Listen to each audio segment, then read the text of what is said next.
Hello fellow Singaporeans, I'm a tutor and a third-year law student with the Singapore Management University. I have taken law modules on constitutional law, administrative law and criminal law. And further, I took a module called Business, Government and Society, where my professor, Elizabeth Su, routinely challenges the conventional views and looks at the other side of the picture. So, my law modules were also conducted in a seminar style, where we debate and elucidate the various arguments for and against the ruling party and what they are doing. So thus I think that I have more experience and I'm better qualified than Amos Lee to comment about these issues. I've also scored 8 points at my GCE O levels, better than Amos' 11 points, and he's very proud of it. I went on to get 5 distinctions at my A levels. Of course, I entered this discussion humbly. I'm set to get only a second upwards, but Mr. Lee topped Cambridge with a double first honors. First, my stand. Second, I will present him some legal advice. Finally, in another video, I will systematically dismantle his arguments, if they are even arguments. Despite the flaws and mistakes of Mr. Lee, if you even call them flaws, i.e., the use of the Internal Security Act against so-called Marxist conspirators and communists, the use of defamation law against opposition members like JBJ, Che Chun-juan, laws pertaining to unlawful assembly being used against recent people like Roy Ng, that's how you pronounce his name, his bluntness and, frequent interruption of opposition members when they are talking. He was always interrupting Mr. Chiang. And even the abolishment of appeals to the Privy Council after JBJ's case was acquitted, when it was sent up to the Privy Council in UK, whereby the Lord Justices said that there was grievous injustice done to the man. And the fact that the CJ, the Chief Justice, is appointed by the Prime Minister. Okay, do correct me if I'm wrong with that, but I would think so. I didn't do my research. All this is based on my knowledge. Okay, issues with separation of powers, i.e. the AG wearing 2 hats, one as a public prosecutor and the other one as an advisor of the government, right? And the GRC system, which is criticized by the opposition, which says that the PAP only gets like 60% of a popular vote but gets 90% of the seats because of the GRC system and the drawing of election boundaries, right? So of course there are arguments that the GRC system should be there because we should protect and we should have adequate minority representation in Parliament, right? So I would think that in spite of all this, Mr. Lee has probably done more good than bad. Yeah. So under his leadership, Singapore has become where she is today, surpassing the likes of Korea, Japan, Taiwan, neighboring nations like Malaysia and New Zealand.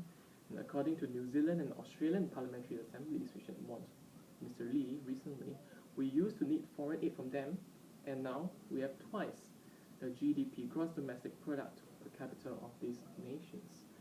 And they said that Mr. Lee was a great man and they have a lot to improve on, i.e. Australia and New Zealand said that, no, we have a lot to improve on.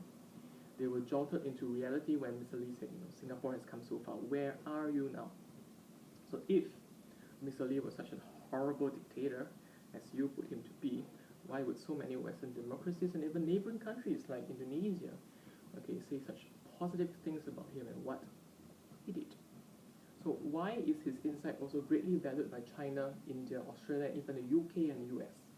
Well, if Mr. Lee were wrong, why would tens of thousands of people go to see him, even weeping when he passed away?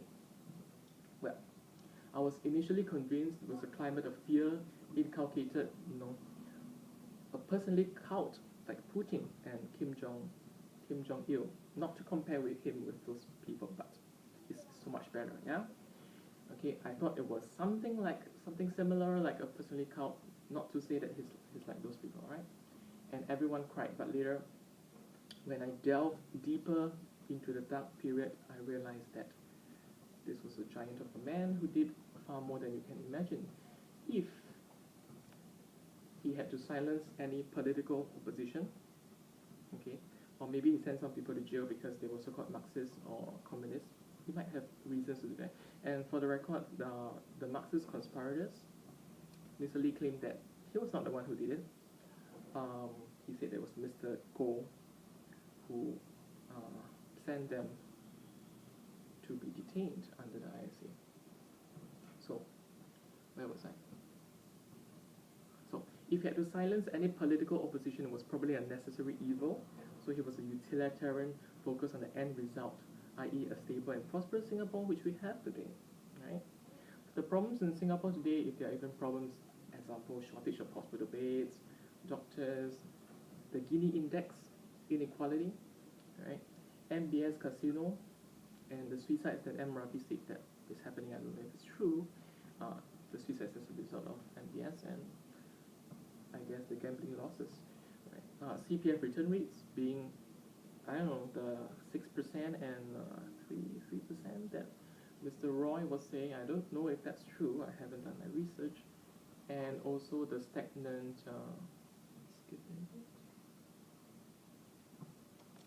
and also the stagnant wages, i.e. we've been earning around the same, at least I've been earning around the same for the past few years, but the cost of living has increased drastically, right? Might not even be influenced by Mr. Lee, but all this might be the result of a new guard, not the old guard. So let's not go to that. Let's not talk about these issues, okay? Yes, I was shocked at the sheer amount of news coverage. It was getting annoying, to be honest, because I did not know, right, what he had done in such great detail. I wasn't really paying attention during my history class, but I got A2 anyway. I studied it in like 3 days, my social studies, and I got A2, right? I was literally sleeping my entire 2 years in my secondary school when I did social studies and history. So anyway, let's get back to the topic. Yes, I was shocked at the sheer amount of news coverage. You might even call it propaganda. I don't know, for the upcoming general election, but I'm just saying that. I'm not insinuating, I'm just saying that there's a probability, right? And I'm not saying that the PAP is controlling the press, but it might be, the press might be covering it because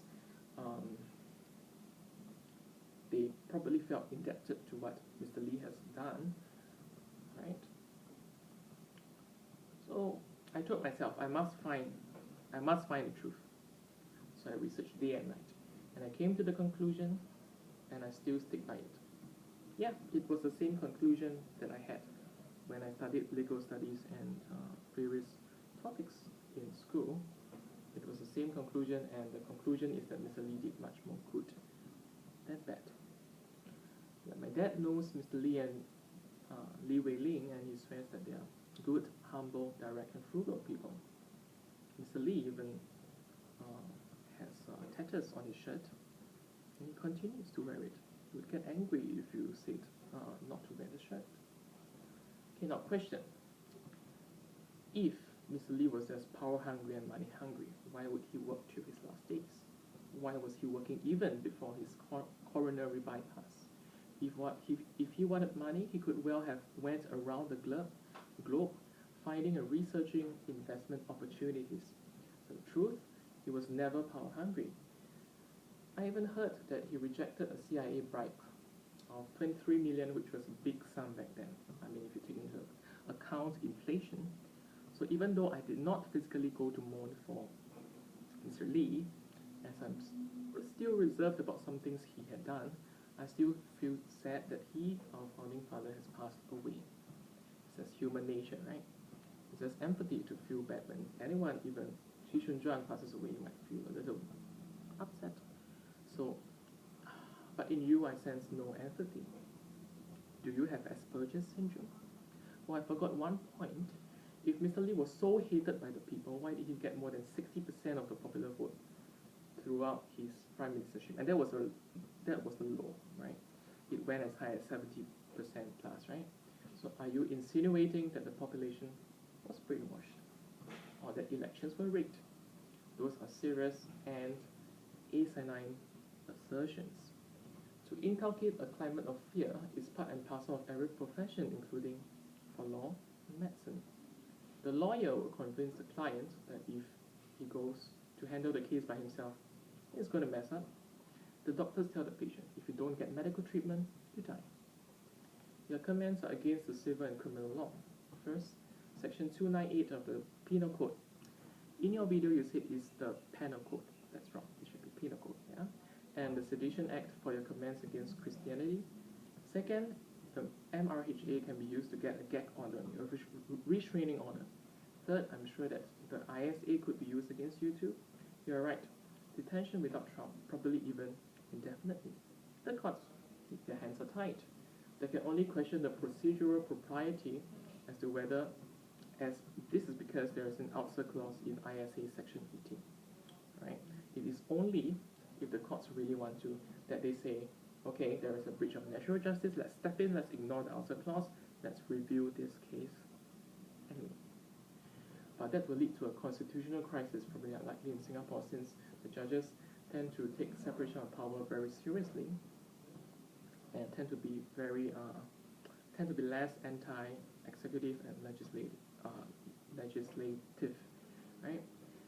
As opposed to Malaysia, just before this constitutional crisis, the judges were doing all kinds of nonsense to overthrow, to try to disturb the government, for lack of a better word.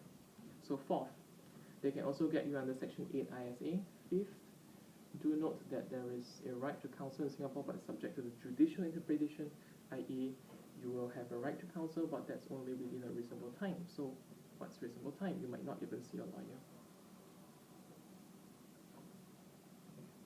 The sixth point, defamation. No defense likely to apply, fair commands, justification, etc. Doesn't apply. You said he's a dictator when Singapore has a democratic and transparent voting system. Right? We even have opposition members looking at the counting. And there are even serial numbers to ensure that there's no rigging of the votes. Yeah? You said he's a horrible person because everyone is scared, everyone is afraid that if they say something like that, they might get into trouble. That is not enough to justify him as being a horrible person. You said he controlled the entire media education, proliferating nationalistic propaganda on a daily basis. This is a baseless accusation. He might have controlled foreign media presence, according to some act that he passed. But other than that, there's no evidence that SPH is the government. Also, to find out what those, and also, he said, quote, to find out what those motherfuckers are doing with the money suggests this, unquote, this suggests the innuendo that the government ministers are squandering or misappropriating the funds. This is defamatory. I'm not sure if your plan will work. What's your plan? Well, video 1, to gain fame, and then video 2, to apologize, trying to get away with any legal damage. Trust me. You'll still have to pay for Mr. Devinder Singh's lawyer fee. He's a PAP's lawyer, I think. And that is a lot of money. Yeah? Roy had to pay $29,000. You might also be incarcerated in a boys' home if you cannot be sent to jail for seditious remarks. There's contempt of court too, where you might get incarcerated and no defense of fair criticism applies in your case. I don't think your criticism of the court system was fair at all. You said Mr. Lee Kuan Yew controls the judicial system, which is not true. Well, it might be true only to the extent that he appoints a Chief Justice and can dismiss the Chief Justice. If I am correct, please check that up. But that he controls the judges suggests the innuendo, right? Instead of saying that he appoints a CJ and can dismiss the CJ, you say that he controls the judges, right? You are imputing, right? The innuendo is that the court is a kangaroo court. That's nonsense. It's blasphemy. So I advise all YouTubers not to republish this video or link to it, as each act of republication is defamatory ipso facto. To sum that up, I'm grateful for whatever Mr. Lee had done. I'm inclined to conclude that whatever wrongs he had done is for the sake of Singapore and should be kept in mind. Okay? there were probably injustices, but okay, they should not eclipse his achievements. When I graduate, be earning 5 to 10,000 a month in a few years' time, far more than what the Koreans, Taiwanese, Malaysians earn. So, very happy we're a prosperous nation, and I'm grateful for that. Also grateful for Singapore being the livable city she is today. Yeah, we have sports facilities everywhere, swimming pools.